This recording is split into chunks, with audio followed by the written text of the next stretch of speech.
Hello everyone, it's History Behind the Warrior, and as always, welcome back to yet another Mortal Kombat History of episode. Now, seeing how you all really loved that Floyd episode last week, thank you again for the love and support in that one, it's been phenomenal. I thought that in today's episode we could do yet another deep dive breakdown on a fan-beloved cult character of the series, Khrome, the Ninja of Steel. As much like Floyd in that regard, this is a character you've more than likely heard of than ever actually seen, and there's actually a really good reason for that. So with that in mind, in today's episode, I will be talking about the character's problematic history throughout the series, how exactly he came to be, and why he's never appeared as a playable character, including why the T-1000 was chosen over him, despite him having inspired the character. So what truly became of Khrome in MK's history? Well, to first talk about Khrome, let's actually talk about what we know of him for the uninitiated. So, first and foremost, Khrome is said to be the silver metallic ninja of the series, a being of unknown origin, but one whose shape was liquid metal, with many perceived interpretations of him having knives for hands. Clear influence of the T-1000 Terminator from Terminator 2.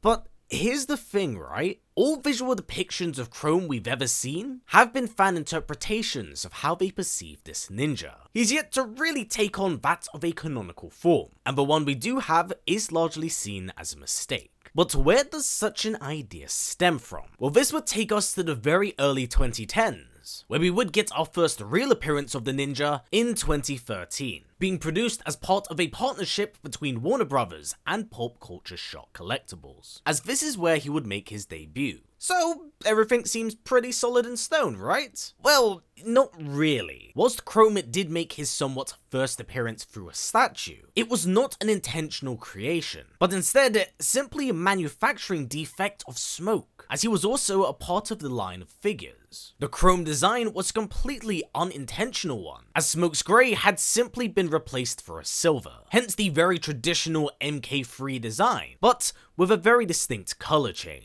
which in many ways is in line with the MK3 ninjas, as they would wind up being colour palette swaps of each other, hence his somewhat popularity. But Chrome's creation, by all intents and purposes, was a mistake. And that's always kind of been one of the lingering creative issues with Khrome. He wasn't intentionally designed under the eye or creative vision of Ed Boon, nor anyone else on the team for that matter. Hence how Khrome has always existed in this really weird grey area of the series, being part manufacturing defect, being part MK Ninja, and being part OC, as the online community has had a large impact on the character. Alongside this, the name Khrome itself wasn't a name really given to him by Ed. It's a name that was given to it by its manufacturing defect as well as fans.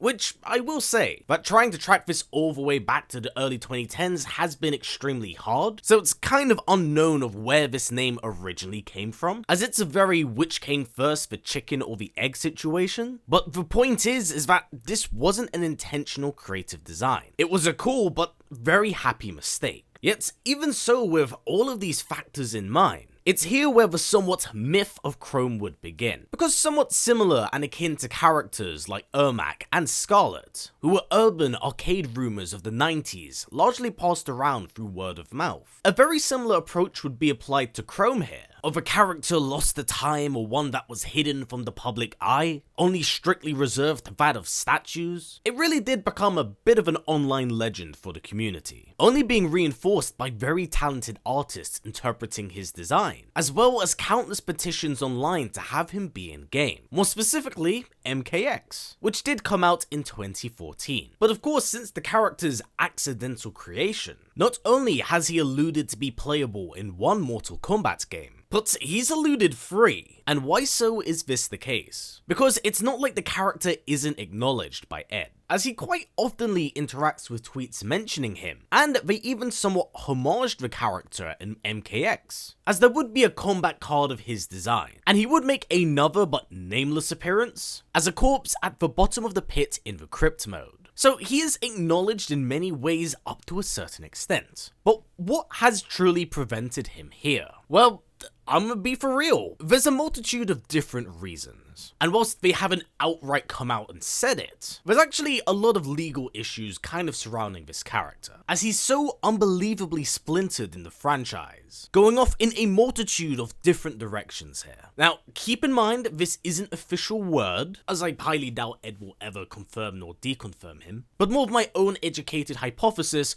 for why this has always been an issue for Khrome. First and foremost, his creation. Whilst Ed has most certainly never been above sneaking in Easter egg characters, before then turning them into fully fledged individuals, Chrome's creation comes under some very unique parameters here, as Ed did not have any input on his creation, nor is he the one to have dubbed him his name. These are all different outside influencing factors that have impacted Khrome, which did work for characters like Scarlet and Ermac, but those were individuals overseen by Ed Boon's creative vision. Khrome was anything but that. And along with this, any details surrounding Khrome, whether that even be his name, his powers, or anything associated with his capabilities, are purely at the end of the day fan influenced. And whilst I wouldn't say the chances are impossible, from a legal perspective, I believe that's why they've ever so loosely skirted around this character, because that individual we do have in that MKX combat card is clearly Khrome, but never referred to as such. That ninja we see at the bottom of the pit in the crypt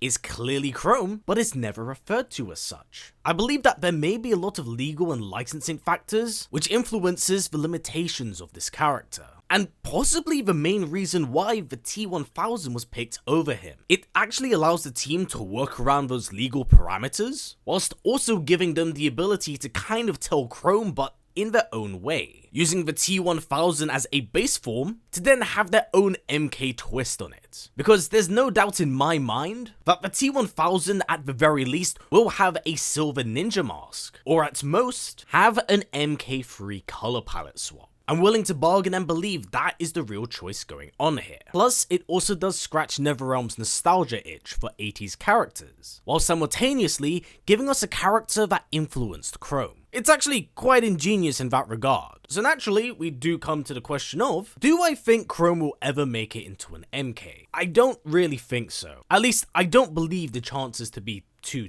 likely, as the character's creation was a bit of a mistake, but still kind of falls under Warner Brothers and Pop Culture Shock's ownership. But then we have the character name as well as the ideas behind his powers and origins, which then makes things that much more complicated. It's a real discombobulating mess. And with minimal amounts of clarity or transparency on Ed's or WB's part, it's kind of hard to know where Khrome does stand here. We don't know how much WB owns the character, and just how much influence does belong to that of the fans. It's a real jumbled mess to say the least. However, with that in mind, that's one of the more positive aspects of including the T-1000. Because whilst we don't get Khrome in the traditional sense, this is a pretty solid workaround, all things considered. So with that said and everything covered here, what exactly are your thoughts on Khrome? Would you ever like to see this character take fruition? Or would you much prefer him as a bit of an urban legend? Please do comment down below, as I'd love to hear what you have to say. Also, if you have any other urban legends or characters you'd love to hear me cover, whether that be Hydro or Hornbuckle, please do comment down below, as I'd love to make more videos like this. But for now everyone, that's been it for me. So as always, stay strong, stay well, and I'll catch you in the next one.